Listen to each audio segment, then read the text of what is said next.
Hello everyone, नमस्कार। तो आज की वीडियो में मैं बात करने जा रही हूँ भ्रामरी प्राणायाम के ऊपर।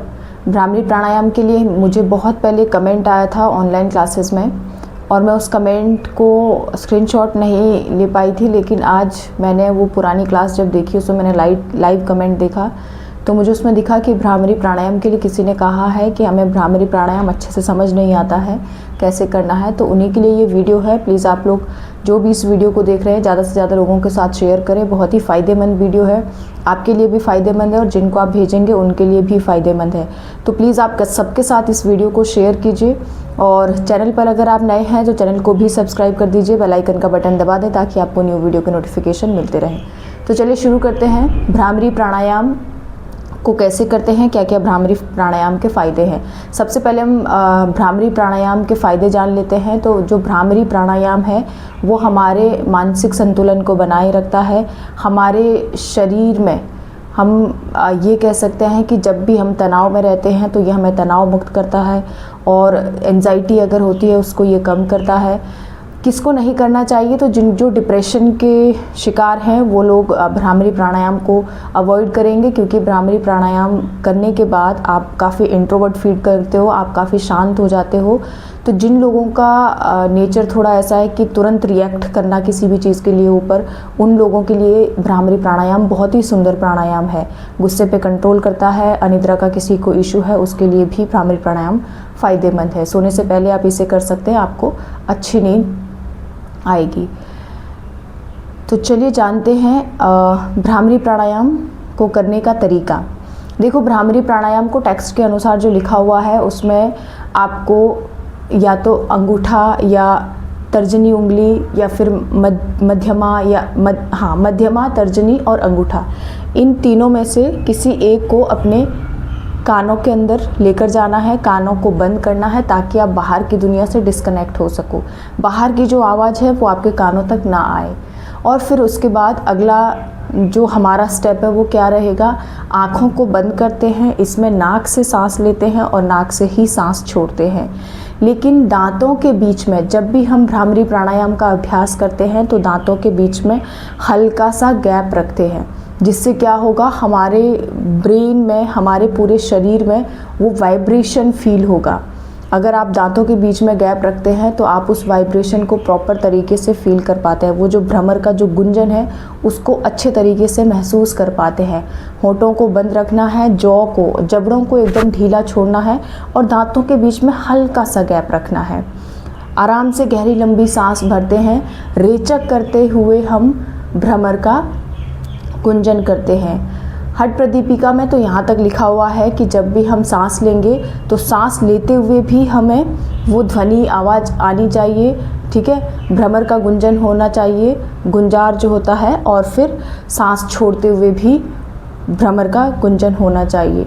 लेकिन हम लोग जनरली जो कि आम आजकल प्रचलित है भ्रामरी प्राणायाम, उसमें हम क्या करते हैं, नाक से आराम से गहरी लंबी सांस भरते हैं और फिर सांस को एकदम से नहीं छोड़ना है। सांसों की गति आपकी बहुत धीमी होती है, बहुत ज़ोर से साउंड नहीं आना चाहिए, हल्का साउंड होना चाहिए। वो साउंड ऐसा होना चाहिए जो आपके पूरे शरीर में वाइब्रेशन पैदा कर दे, आपके पूरे शरीर में वो हल्का सा कंपन फील होना चाहिए। इसीलिए आपके कानों को बंद कराया जाता है ताकि आप अपने शरीर के साथ ज़्यादा से ज़्यादा जुड़ सके। अब हम एक बार करके देखते हैं प्रैक्टिकली कैसे करना है। तो मैं जो भ्रामरी प्राणायाम करती हूँ, मैं षडमुखी मुद्रा लगाकर करती हूँ, यानी कि दोनों अंगूठों को कान के अंदर लेकर जाती हूँ। इस तरीके से अपने कान को पूरी तरीके से बंद किया। अब अपनी तर्जनी उंगली को आँखों के ऊपर रखती हूँ, मध्यमा को अपने नाक के अगल बगल में, अनामिका को होंठों के बगल में और कनिष्ठा ऐसे, इस तरीके से मैं अपने हाथों को रखती हूँ, ठीक है। अब नाक से गहरी लंबी सांस लेनी है। पूरक हम नाक से करेंगे धीरे धीरे, ठीक है।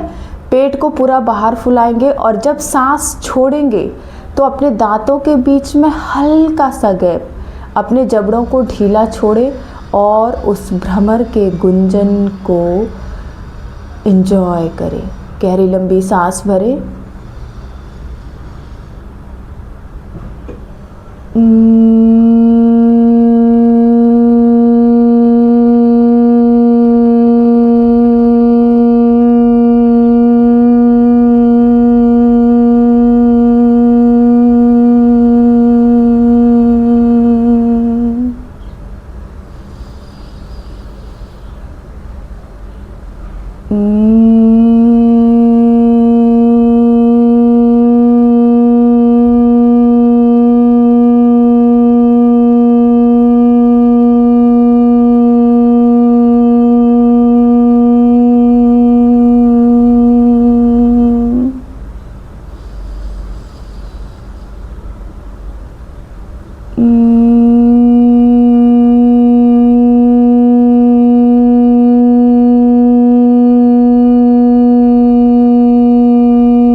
रिलैक्स, दोनों हाथ वापस ज्ञान मुद्रा में घुटनों पर, आंखें कोमलता से बंद।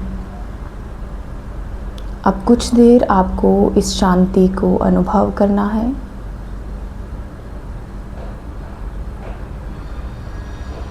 और समय लेने के बाद गहरी लंबी सांस भरें, सांस छोड़ते हुए आंखों को खोल दें। तो इस तरीके से हम भ्रामरी प्राणायाम का अभ्यास करते हैं। अब भ्रामरी प्राणायाम का अभ्यास हम इनिशियली तो 5 से 10 बार कर सकते हैं, लेकिन उसके बाद आप धीरे धीरे आप इसको 10 से 15 बार, 15 से 20 बार बढ़ा सकते हैं। इसकी अवधि आप बढ़ा सकते हैं।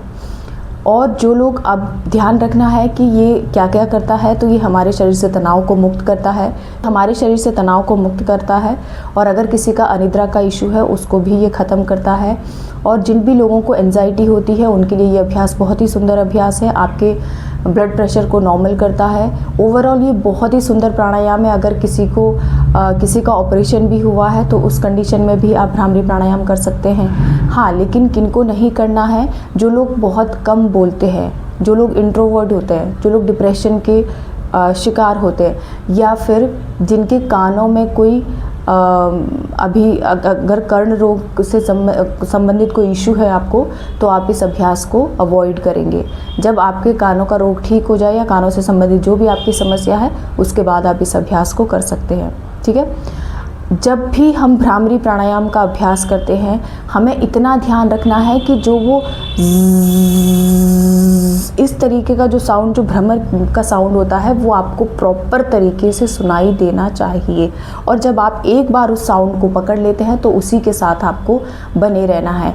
और वो साउंड कब क्रिएट होगा? जब आप अपने दांतों के बीच में गैप रखेंगे, जॉ को अपना हल्का, मतलब टाइट नहीं रखना है, जॉ को ढीला छोड़ दें और कानों को ज़रूर बंद करें। चाहे आप षणमुखी मुद्रा लगाएं ना लगाएं, आप अपने अंगूठे से कानों को बंद करें या तो फिर तर्जनी अंगूठी से कानों को बंद करें, इस तरीके से।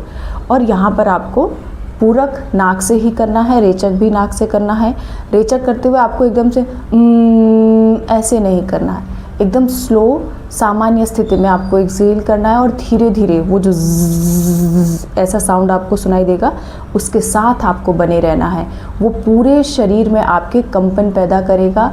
और उसके बाद जब आप भ्रामरी प्राणायाम को ख़त्म करते हैं तो कुछ देर तक सिर्फ उसी अनुभव के साथ बने रहें। जो आपको भ्रामरी प्राणायाम करने के बाद जो फीलिंग आ रही है, वो बहुत अद्भुत अनुभव होता है।